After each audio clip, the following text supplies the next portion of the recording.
Il nous tire dessus.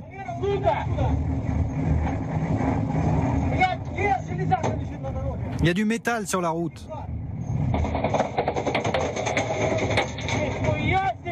Merde! Il y en a un paquet. Valéra, regarde derrière. Il y en a un sacré nombre.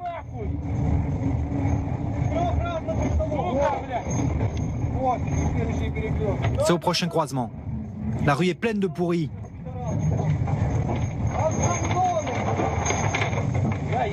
Les gars, on pourrait peut-être faire demi-tour, les éliminer.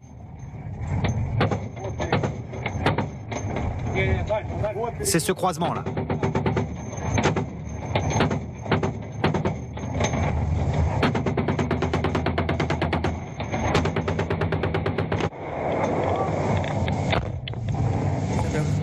Mais Voilà, la séquence très impressionnante à voir. Commentaire, Général Richoux, c'est vous l'homme de la chose militaire. D'abord, qu'est-ce qui se passe exactement? Quelles sont les consignes quand on est pris comme ça, au volant de voiture blindée? D'abord, c'est un véhicule blindé. Donc, ils sont au moins protégés, j'irais, contre les balles de 7,62, peut-être pas 12,7, hein, ça me paraît un peu pas épais, mais au moins contre le petit calibre et ce qu'on appelle la mitraille de champ de bataille.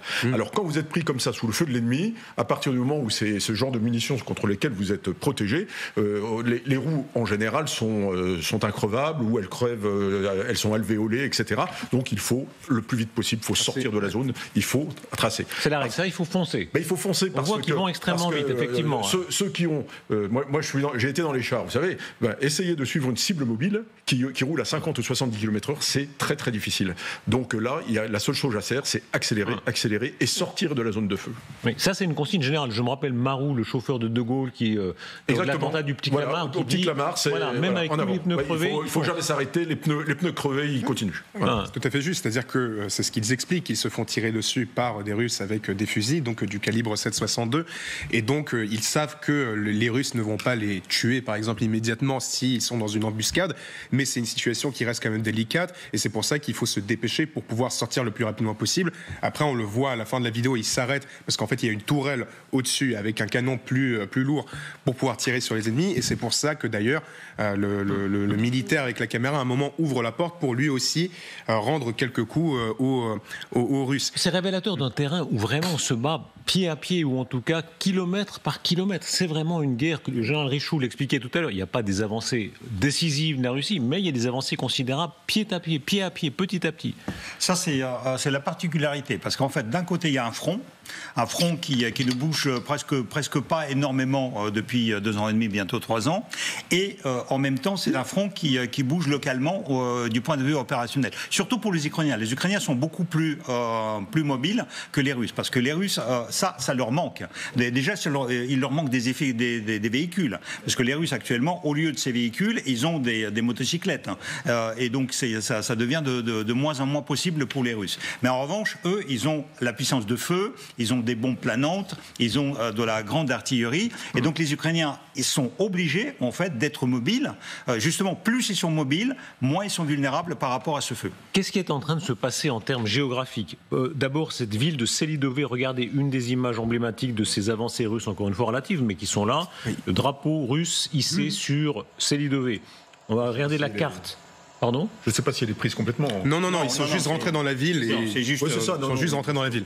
Regardez la carte de la région, c'est révélateur. D'ailleurs, on voit la vision plus générale. Voilà, les avancées russes et ce qui est en tout cas revendiqué, où on voit que c'est assez général, n'est-ce pas? Oui, c'est assez général. Ce qui est inquiétant, c'est qu'ils arrivent, avec la masse qu'ils ont accumulée, à progresser sur plusieurs axes. C'est ça. Donc, au centre, il y a à peu près 3 ou 4 axes qui partent vers Tchassiviar, vers Pokrovsk, vers Solidové, et donc ils exercent une poussée. Mais là, la carte est intéressante parce que vous voyez quand même que ce ne sont pas des percées décisives. Là. Parce que quand on veut percer, il y a une condition sine qua non, c'est-à-dire que vous avez la première vague qui va avancer, mais il faut avoir des réserves derrière pour pour relancer l'action, pour exploiter, pour bousculer l'ennemi. Et ça, visiblement, ils ne l'ont pas. Et c'est, à mon avis, ce qui sauve actuellement les Ukrainiens.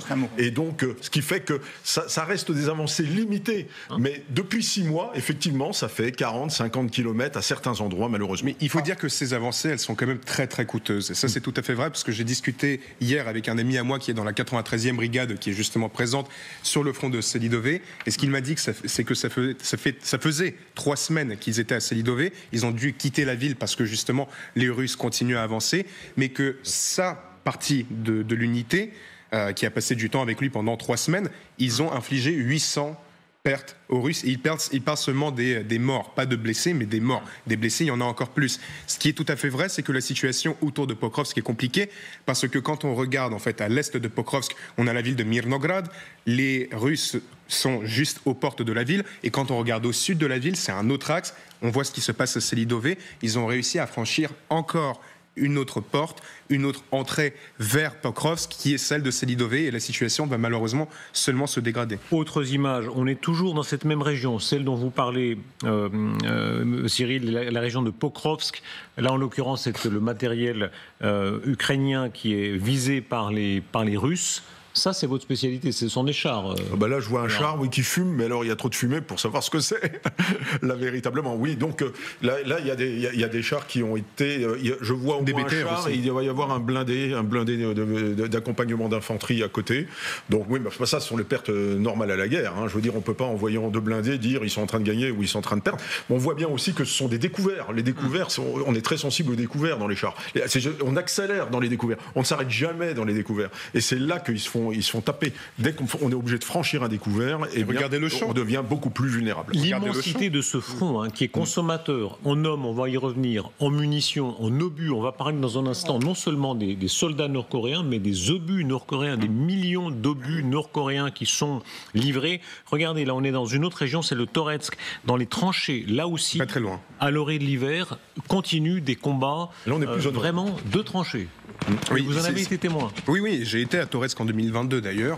Donc c'est une ville que je connais un tout petit peu, une ville qui était très importante pour la logistique ukrainienne, surtout pour pouvoir emmener des blessés, puisque juste à côté vous avez la ville de New York qui est quasiment entièrement prise aujourd'hui par les Russes, qui n'était pas à l'époque, où il y avait des combats réguliers depuis 2015 à vrai dire, et qui évidemment se sont intensifiés depuis 2022, et beaucoup des blessés ukrainiens étaient envoyés par Toretsk.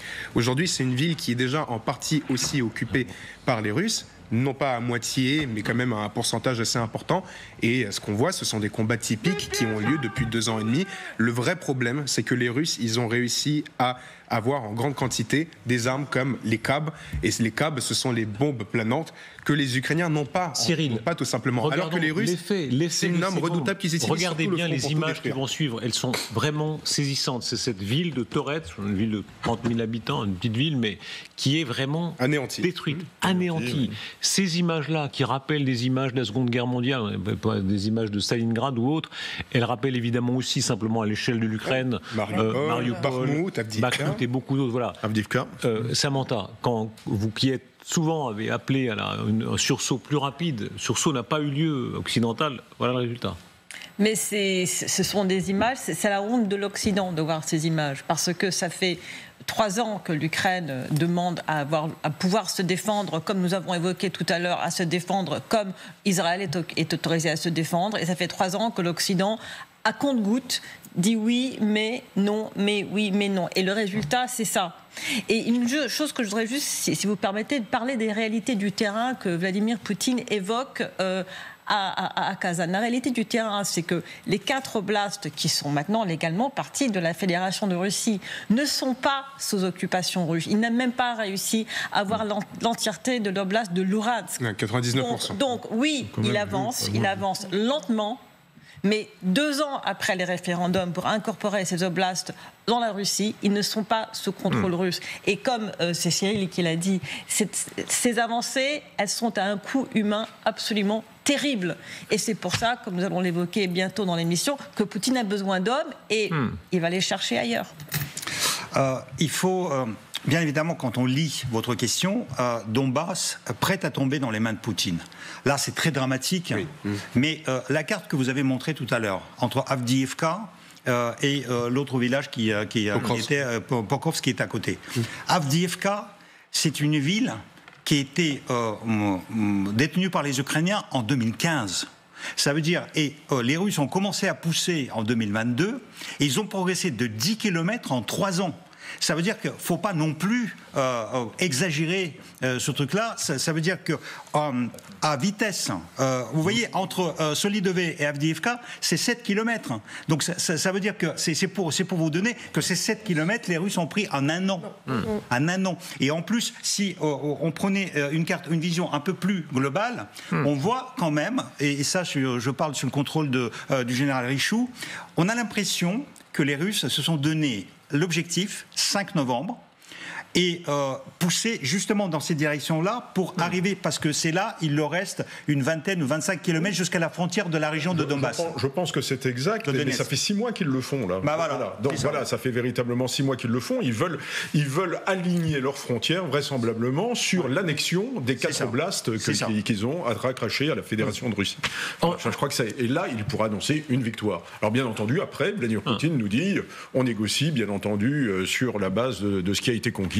Donc ça veut dire qu'on capitule en laissant 20% du territoire. En attendant, ce sont quand même des villes d'Europe qui sont détruites, c'est-à-dire un pays, l'Ukraine, à qui l'Europe a promis en quelque sorte on vous aidera. À qui l'OTAN a promis on vous aidera. Donc vous relativisez, vous avez raison, mais c'est quand même des villes détruites. Et je vous rappelle, quand on voit les images de cette ville de Toretsk, peut-être qu'on connaissait pas naguère le nom de Toretsk, mais enfin, il y a des gens qui vivaient là. C'est quand même un drame humain considérable. On a l'impression d'un double discours et un peu de méthode couée, que j'entends un peu sur ce plateau, l'air de dire oui, mais bon, enfin, finalement, oui, bien sûr, ils avancent peu, mais quand même des villes d'Europe qui sont détruites. D'accord. Quand on rappelle, Mariupol, Bakhmout, rappelons les images, et je ne sais pas si vous vous souvenez, un certain nombre de responsables occidentaux qui disaient à haute voix, de manière extrêmement altière, plus jamais on laissera faire ça, plus jamais on laissera faire Mariupol, mai 2022, plus jamais on laissera faire Bakhmout, mai 2023. Et en réalité, il y a d'autres villes. Oui, non, mais vous avez entièrement raison, Darius. Vous avez entièrement raison, Darius. C'est-à-dire que c'est tout le problème. Ça fait 2 ans et demi que nous, on vient sur ces plateaux, qu'on explique que justement, c'est absolument inacceptable ce qui se passe en Ukraine, que les dirigeants occidentaux sont censés comprendre réellement l'importance de ce qui se passe. Ils le comprennent. Et on voit, ils le comprennent apparemment pas suffisamment, puisqu'on ne voit pas les actions sur le terrain. Vous n'êtes pas naïf, vous savez bien que s'ils ne le font pas, c'est qu'ils ne le veulent pas. C'est-à-dire qu'il y a une ligne politique.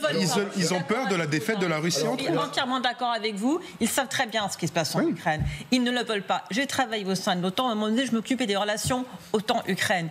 Et je peux vous dire, c'était dans les débuts des années 2000, que mes collègues se moquaient de moi. Ils disaient, mais qu'est-ce qu'elle vient encore nous embêter là avec son côté ukrainien? Nous, on veut parler aux Russes. Ce sont les Russes qui sont importants.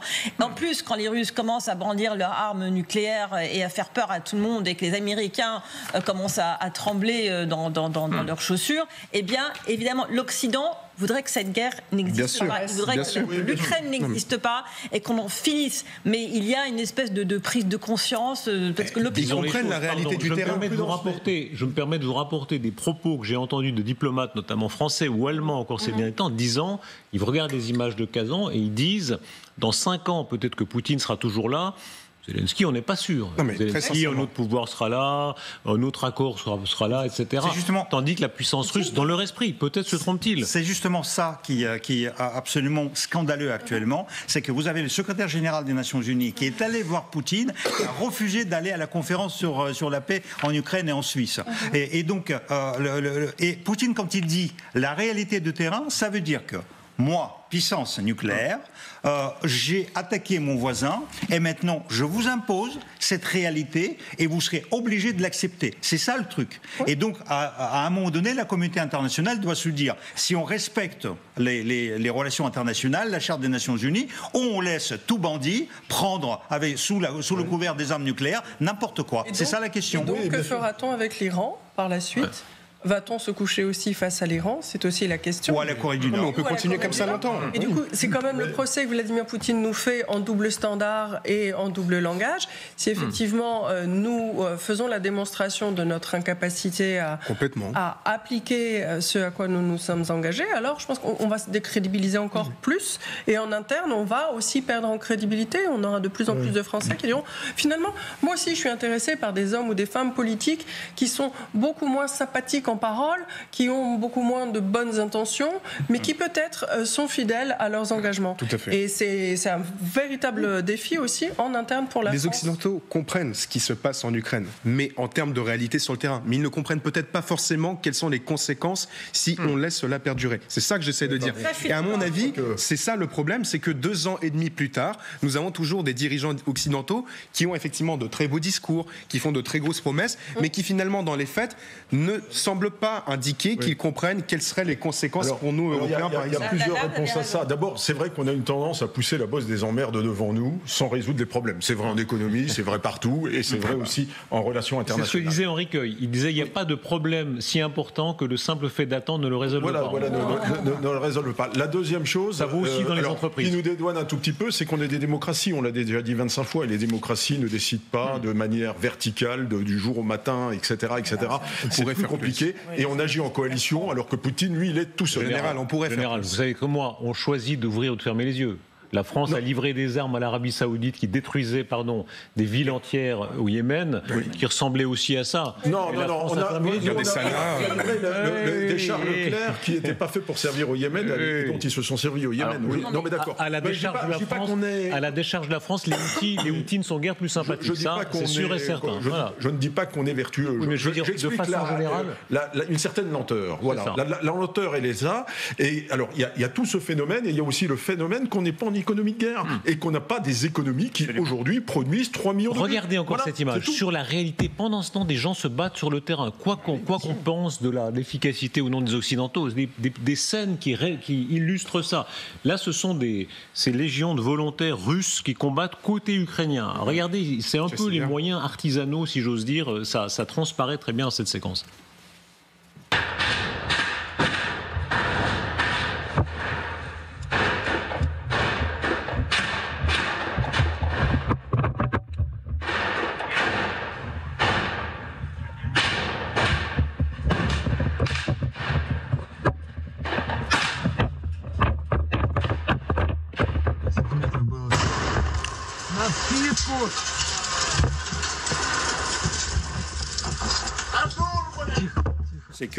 Cette scène-là est étonnante parce que c'est pas l'usage normal, c'est une mine anti-char. Oui, pour moi, c'est une mine anti-char, c'est une grosse mine anti-char. Il la lance à la main.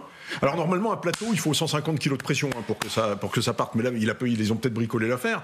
Mais ça prouve quand même, alors là, qu'ils font ce qu'ils peuvent avec ce qu'ils ont. C'est du bricolage, en fait. C'est du bricolage. Parce que clairement, c'est du bricolage.